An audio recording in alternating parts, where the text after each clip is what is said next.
Hello and welcome to Uncommon History. I'm Brian. And I'm Harold. Harold's been a busy summer. We've Yes. both been tied up with a lot of projects. Yes. One of the things you've been doing is a history ghost walk or ghost tour of Perryville, Kentucky. Yes. Tell us a little bit about it. Well, this is for Main Street Perryville, and what we're trying to do is it's a fundraising thing, and of course I and some others, my brother and some other folks volunteer, and we lead a ghost walk, and a history ghost walk. It's part history, part ghost, and it's been real successful. It doesn't cost a whole lot. I think $10 to $15 a ticket, and it's really helping them. The last one we did, we had 90 people.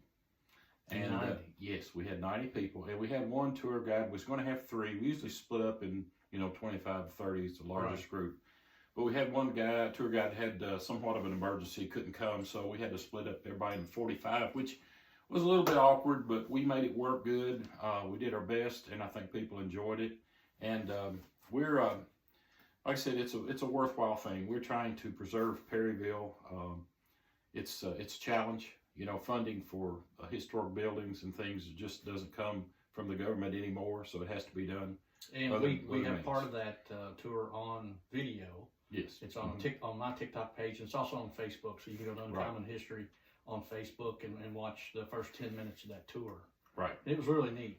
Yeah, I know you were there, and there were several of my friends were there, and the word's getting out. It's fun, and it's always more fun after dark, and the houses are lit up. We got to go in two houses. We were scheduled to go in three, but one of them was the funeral home, which they had a body, and so that didn't work. Yeah, that'd definitely been the wrong time to go. That would not have been a good time to go. No. So we had to change plans, but we'll get to do that again. And if any of our listeners would like to go, just get on Main Street Perryville's. I think that's downtownperryville.com. Downtownperryville.com. I believe it's their web address. And sign up, and you'll see a schedule of the upcoming events we're going to have. We're coming up on our commemoration in October, and it's the anniversary of the Battle of Perryville, which is the first weekend in October. Well, let me ask you this, since you brought it up. Do you think we could find a location maybe where we could do a podcast kind of live in front of the public if they wanted to come, and maybe have a chance for them to ask you questions about the Battle of Perryville? Sure, we could do maybe the HP Bottom House porch. Well, it'd probably need to be inside with the wind and mics and stuff. Yes, we could possibly do the inside of the house. We'll talk to Alan Howeller, who owns it. We could do the old Carrick Parks house downtown, possibly. There's several places. As long as it has power and... Yeah, we can get power in there. We can run some cords if we need to. Yeah. But yeah, it can happen, sure. I think the Bottom's house would be good. We could probably... Yep. Because that's right out next to the battlefield. That is on the battlefield, center of the battlefield. Yeah, and, so maybe you can... And maybe we could do some shots of the inside of the house and show people the bullet holes and the blood stains on the floors. And that is a neat house to go through. It is a neat house. Because, it was right in the middle of the battle. So, right.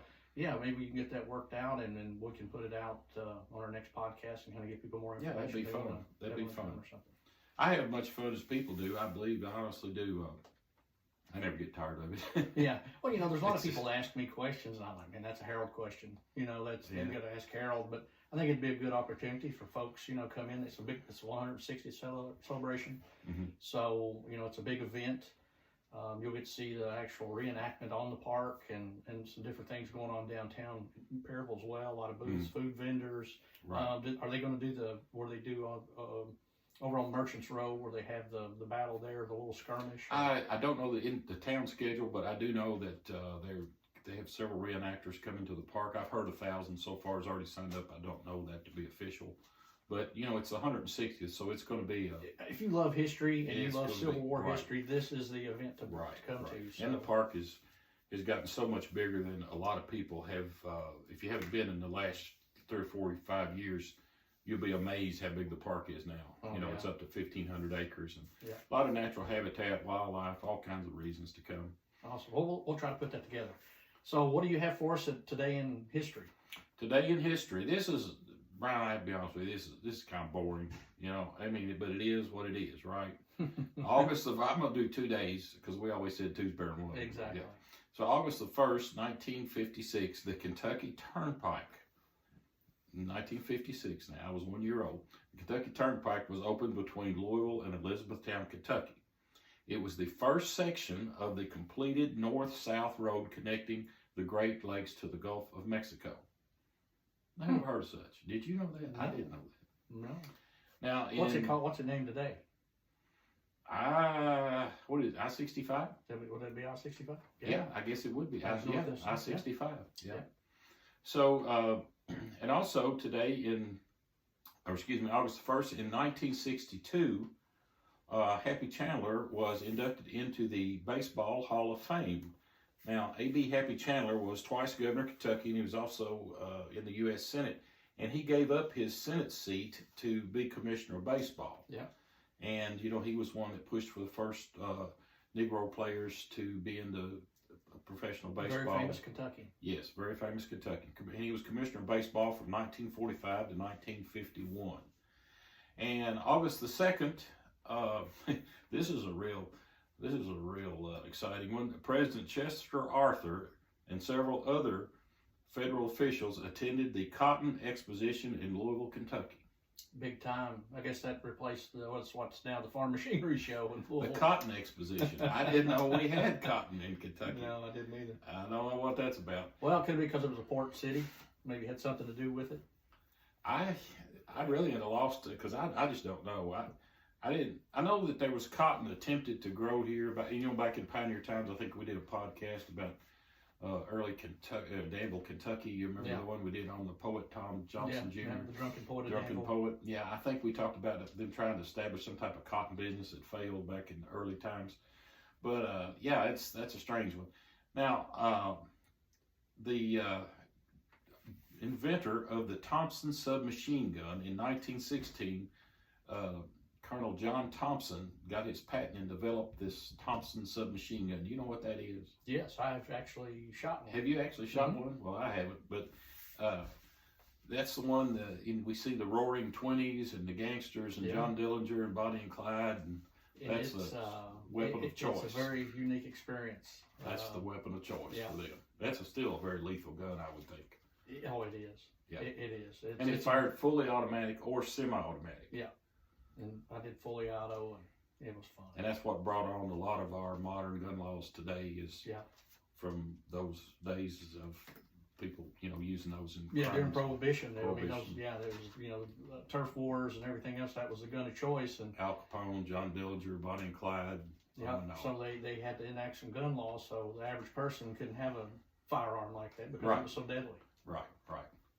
All righty. Have you got anything before we start on our That's it. subject tonight? What is our subject tonight? Well, I haven't told you, have I? No. Okay. This is from a book called Fearless, Lord of the Muderdrom. I'll say that again. Fearless, the Lord of the Muderdrom. It was written by Rick and Lane Onstadt. And these folks... In the movies, didn't it star Mel Gibson? No. No, it was a Thunderdome. I'm sorry. Yeah, that's Thunderdome. Different one. Well, this is a little different. Now, we're going to do something a little different, folks, out of the box. I don't want to bore you all with just Civil War or pioneer history or John Dillinger or whatever. I wanted to come up with something different, very different, and I hope you like it. And so we're gonna talk about motorcycle racing of all things. Oh, man. And I've never owned a motorcycle. Well, I had one antique when I sold it here a while back, but I've never really owned or ridden motorcycles in my life. I'm not a motorcycle guy.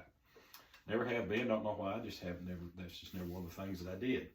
But this is a story of a couple people who found a book. Excuse me. They were going through an estate that had the parents of this fellow named Bill, who I don't have his last name, in Bourbon County, Kentucky. They were going through the attic. And it said it was a rainy day, and I can just picture this in my mind, and I'm going to try to describe this so that our listeners can kind of think like I am. It was a rainy day. It was dreary. The attic, the reason they may have picked a rainy day is because attics are usually cooler and not as hot if it was in the summertime.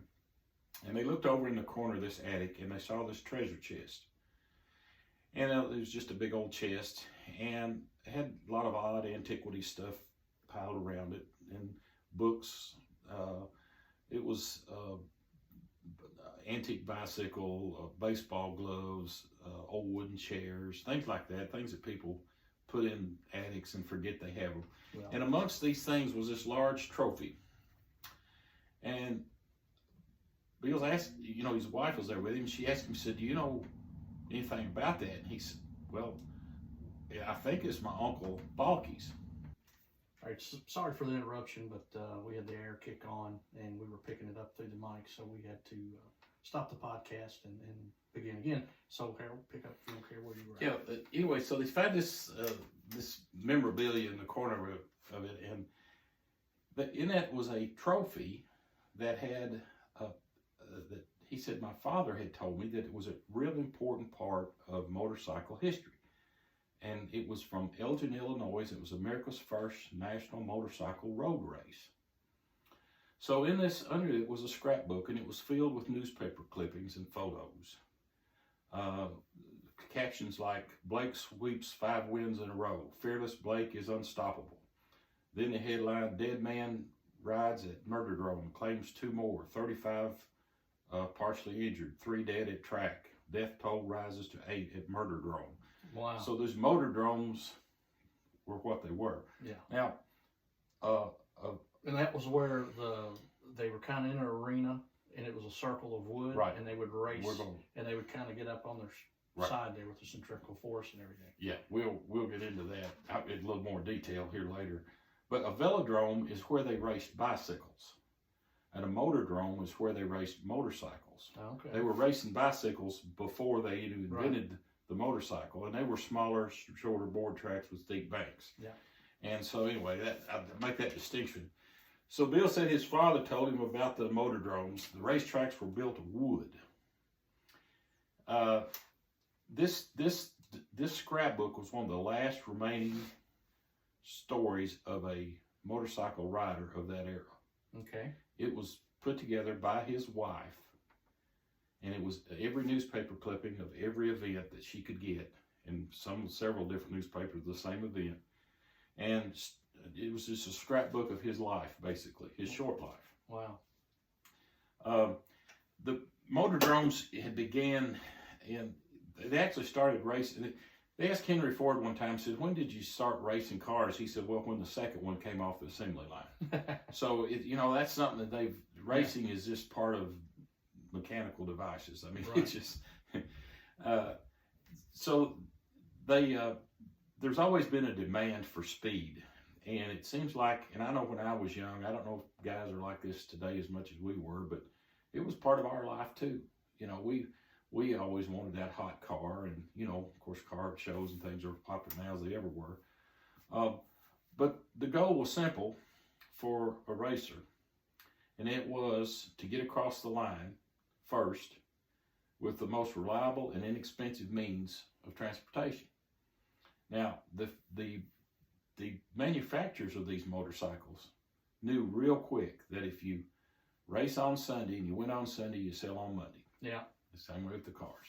So that was a big part of this history, was these companies immediately, as soon as they started making motorcycles, wanted to go faster than their competition and be more reliable.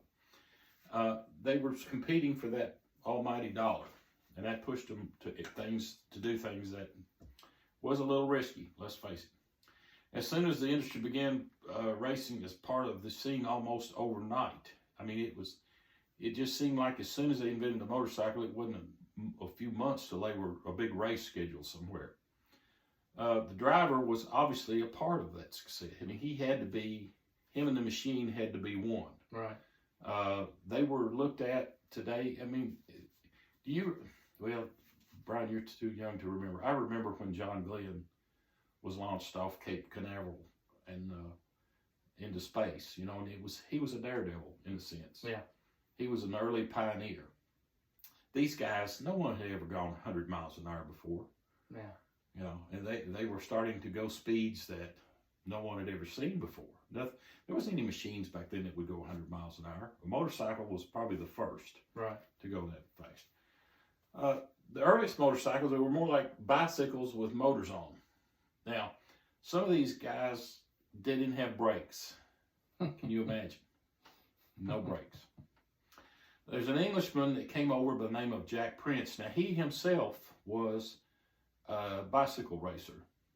And he'd gotten older, and he couldn't, his days of that over. So he built the velodromes. Now he got into the motordromes. He began to build bigger and larger tracks. From 1/3 of a mile to 1.5 miles was the typical circumference of a track. From a third, like I said, there was 3 million board feet of lumber in the typical board track. Man. And I assume the typical would be somewhere between 1/3 and 1.5 miles. I'd say 1.5 mile track would even be much more than that. You know how many nails it took to put that together? A bunch. 16 tons. Oh my. 16 tons of nails. Can you imagine? No. The cost of about $100,000. And this was in around 1906, 7 or 8, somewhere in there. They were built, and you want to guess how fast they could build them? I would say pretty quick. Mm-hmm. I don't know. This really surprised me. In 2.5 to 3 weeks. Now, I don't think 1.5 mile track would take probably longer than 3 weeks. It might take 6 weeks, but that's still fast to me. Yeah. Well, I mean, you're talking about hand saws, and electric saws.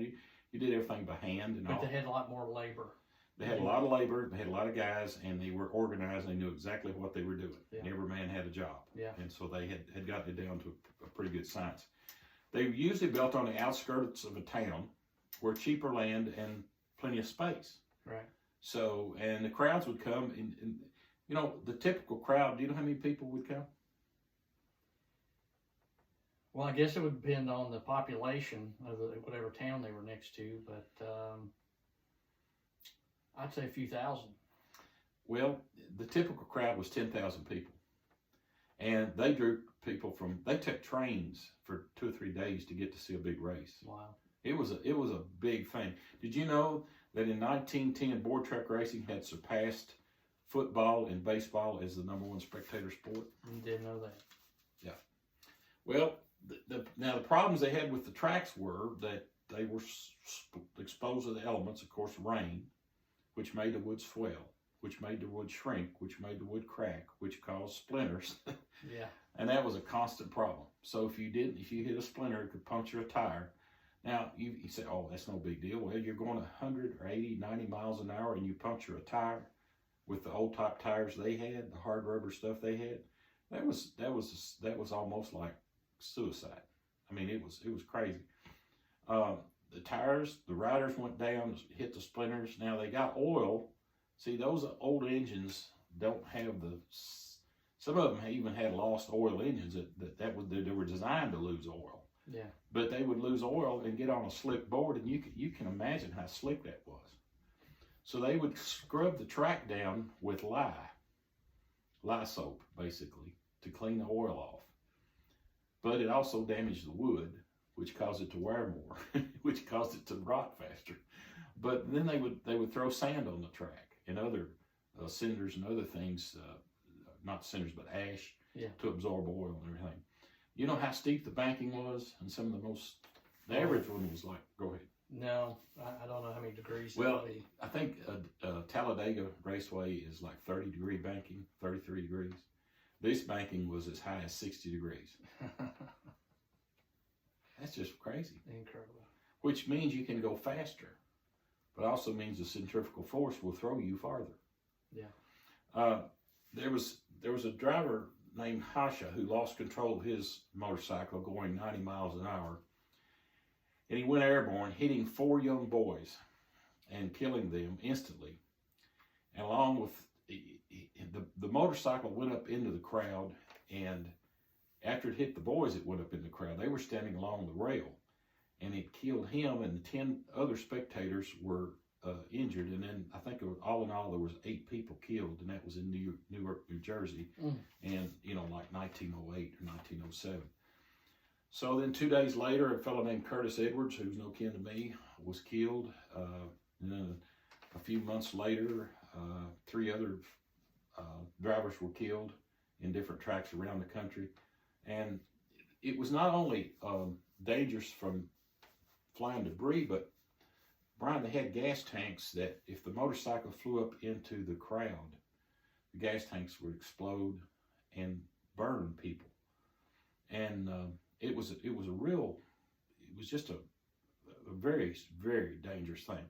Now, in Kentucky, we had one track that I've found so far. Now, I haven't finished doing research on this, and I don't know if I'll do another podcast on it or not, but if I find something interesting, we might. But in Ludlow, Kentucky, Lagoon Raceway, part of Ludlow Lagoon Amusement Park in Ludlow, Kentucky, as I said, they built a track to accommodate about 8,000 spectators. Now, where's Ludlow? I'm not even. I think it's up around Cincinnati, northern Kentucky. Oh, okay. I think it is. Covington area, somewhere up in there. In July 1913, a racer lost control of his motorcycle, veered into the stands, and it killed him. But he hit a gas lamp, which caused a panic in the stands because the flames, it burst into flames. And the panic killed 9 people, and over 100 were treated for burns. So you can see lawsuits abounded here. This was getting to be a problem. I'll tell you the result of this later. But anyway, you can see this is building to be a problem. Now we're going to get to our subject, our person that we wanted to focus the story about. And his name was Charles Balke, and I hope I'm pronouncing that right, B-A-L-K-E. Okay. Is that how you pronounce that? Yeah, sounds good to me. Well, he was born in Taylor, Texas, and how his kinfolks got to Kentucky, I do not know. And I don't know how this stuff ended up in an attic in Bourbon County, Kentucky. But he was 15 years old in 1906 when his family moved to Los Angeles, California, and he bought his first motorcycle there, and he paid $175 for it. It was a 1 3/4 horse, belt-driven Indian. Huh. Very primitive motorcycle. Yeah. This kid seemed to be a natural. There's people that take to things like a duck to water. He was one of those. As soon as he got on that motorcycle, it was like he had found his calling. In February 1907, at 17 years old, he entered his first race. And his first race was he finished a half a lap ahead of the second place bike. Huh. Now, here's a kid never raced before, but when he got out there, they said the difference between him and a lot of them, he didn't let up. He didn't slow down at turns. He just kept pushing it. He opened it, throttled up, and just held it open, which most people didn't have the nerve to do. And I've been told I know a friend of mine who has raced in the past, and was somewhat successful in small racing, but I asked him, I said, how come you never got to the next level? He said, I don't have that extra nerve you need to push a car in a corner that you think you may not be able to come out. He said, you've got to have that, and I don't have it. He said, I just couldn't make myself do it. He said, I was just too cautious. He said, call me chicken, call me whatever. But he said, there's just a strong constitutional cautiousness that he's not going to push. I'm right there with you. Yeah, well, of course, as you get older, you get more and more cautious. But as this kid, 17 years old, he didn't know what fear was. He gained a reputation really quick. He raced in little small tracks all over the country, some of them dirt. He was surprised that when he raced a lot of races, guys would kick one another, hit one another. Anything for the advantage. Exactly. It wasn't just, there was some dirty stuff going on there. He learned real quick how to deal with guys, at that young age. But his future wife, who was his girlfriend that he met there, she stuck the name on him, Balke, Fearless Balke. So that stuck with him in the newspaper headlines and all. That was his name from that point on. His first big test, though, was against a racer named Jake DeRoser. Now, this Jake DeRoser was a lot older than him, had raced as long as racing had been around, and he was like the Babe Ruth of motorcycle racing. He was legendary, He dressed in a black outfit, and he was pretty cocky, and he was very charismatic, and he liked to brag, and most of the time he'd back it up. But Balke wasn't that impressed with him. He didn't think about it. He was young, and he thought he could handle anybody. He lost his first race, believe it or not, against DeRocher, and it was DeRocher. kicked him, pushed him, almost caused him to wreck. And so it was a little bit later at the same track at Agriculture Park, I think it's in New Jersey, during a practice, Blake had a crash. He got hurt. He didn't know what happened. He come around the track pretty fast. He was looking at his motorcycle, working on trying to work out something on the motorcycle. And the next thing he knew, he had hit something. He went over his handlebars. He was in a coma for 3 days. And that was his first real accident. It broke his ribs, his collarbone. He had a concussion. And he didn't know what happened. When he come to, his girlfriend was there with him, and she told him, she said, well, there was 2 or 3 young boys, and one of them ran out on the track and said, you hit him. And Balke asked her, said, well, is he okay? And she said, no. She said, I'm sorry, but he was killed. And his response was, oh my God. Wow. So it took him some time to heal, obviously physically, but it also took him some time to heal emotionally. Yeah. That really bothered him a lot. He never saw the kid. He didn't know, he never knew what he hit. But at the same time, he felt responsible for that. And that's one of the things that haunted him as long as he lived. When the Indianapolis track was built, it's what we know now as where the Indy 500 is located. That started, Brian, in March of 1909. And you know how many guys worked on that track? Now, that's a 2.5 mile oval. Now, it's not boards, never was boards. A bunch. Well, they had some type of a cinder finish on that track that did not work very well. But 500 laborers, 300 mules, 300 mules. They were dumping stuff and dragging stuff, and the track was not really first built for racing. It was for testing cars. There was a lot of car companies in Indiana, in that area, and they needed a place to get out off of private roads and just get out and try things and so forth. So part of that reasoning for building that wasn't just racing, it was for other things. But being the enterprising people they were, they wanted to utilize it for all it was worth. They had a lot of money invested there. Oh, yeah.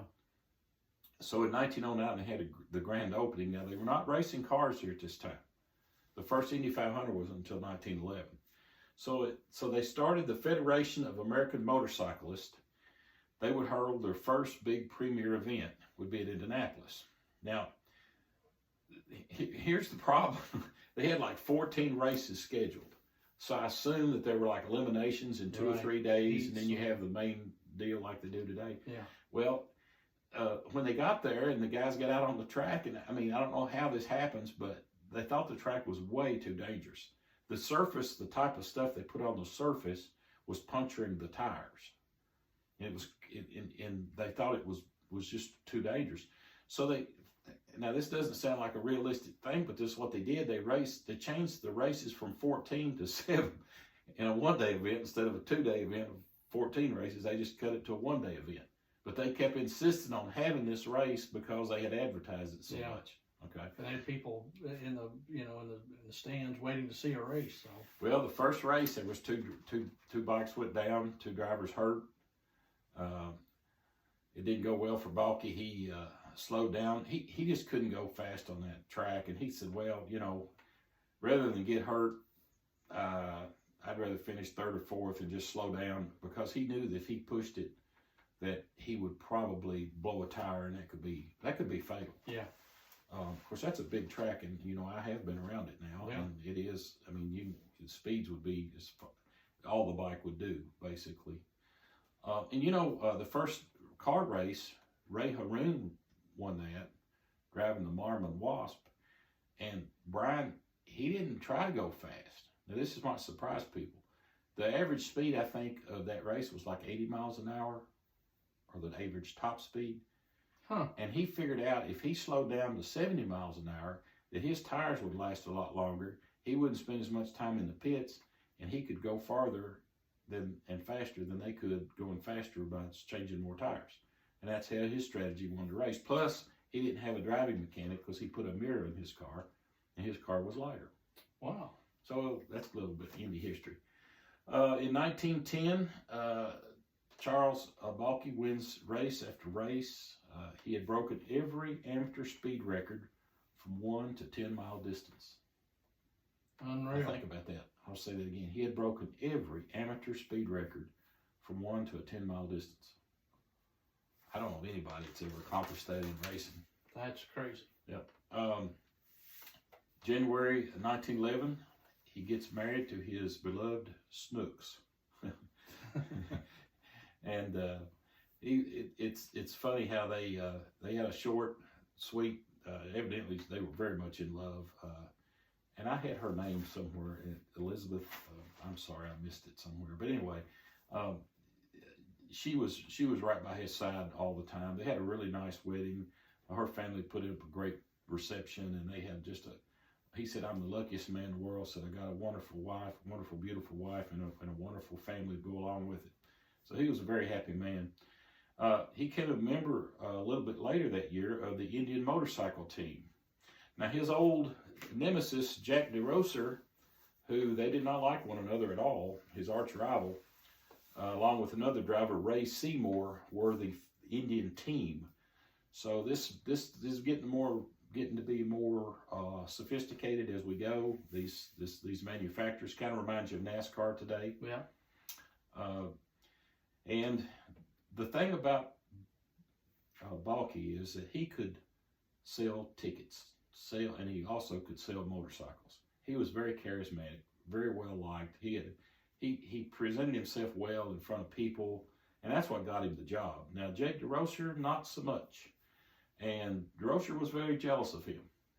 And DeRocher had went over into Europe, and they separated him. They sent DeRocher over into Europe, and he ran a European circuit over there, and left Charles Balke here in the States and Ray Seymour to run here. Okay. So that was one of the ways they solved the problem. Now, in March 1912, when DeRocher gets back from overseas, it was bound to happen. They were going to have the big grudge race. You know, this was well publicized in all the newspapers. Oh, yeah. Sold tickets. Yeah, and so they had learned how to market this thing. Oh, yeah. And I think that animosity between Balke and DeRocher was real. I don't think that's fake at all. So at the LA Metrodome in California, a crowd of about 9,000 people came to see it. As the race starts, Blake and DeRocher get it before they even get racing, they get in a fist fight on the track.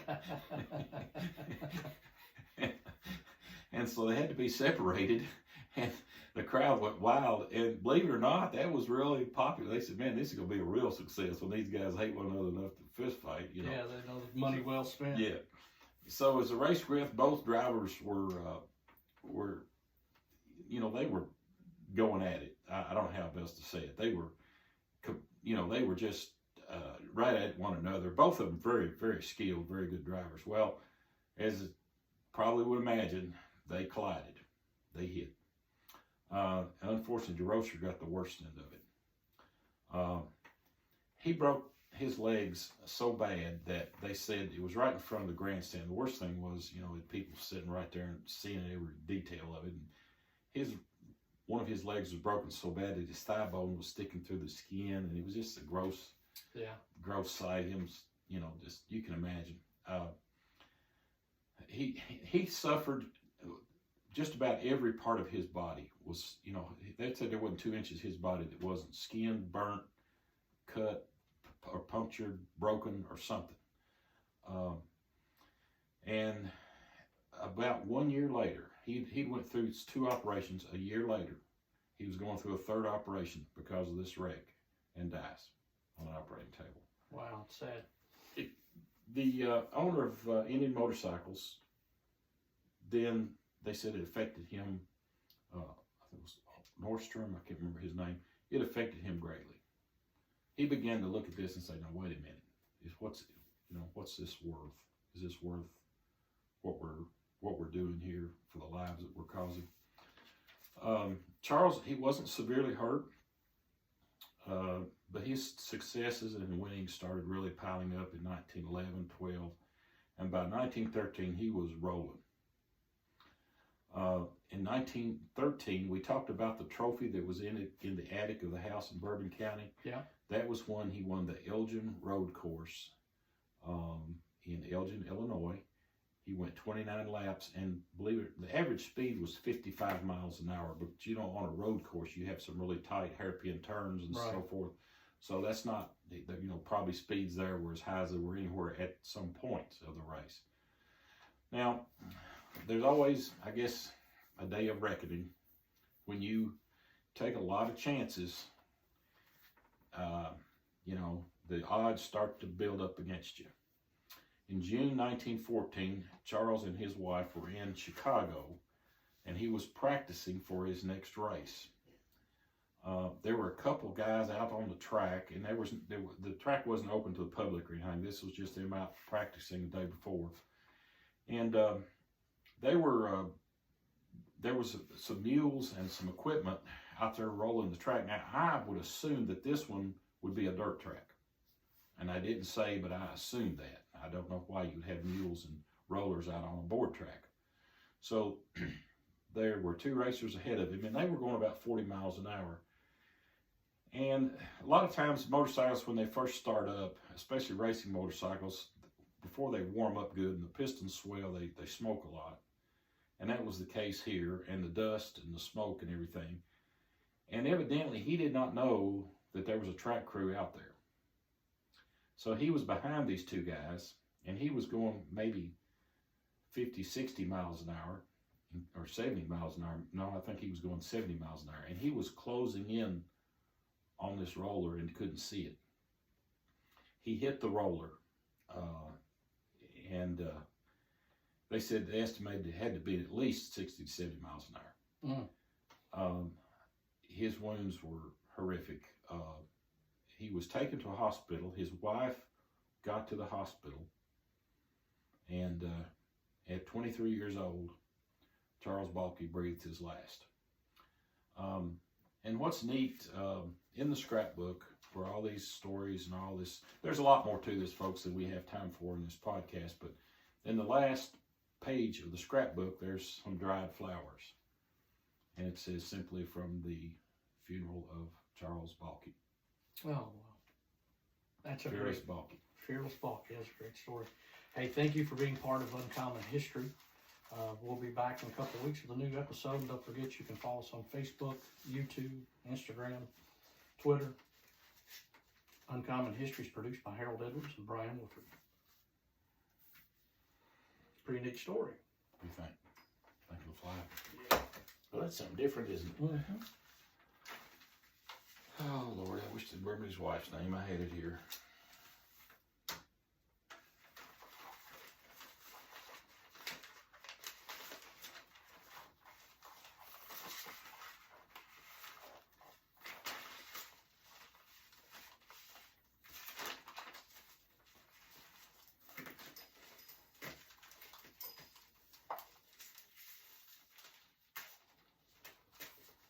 He was 23 years old. He was young. 23 years old.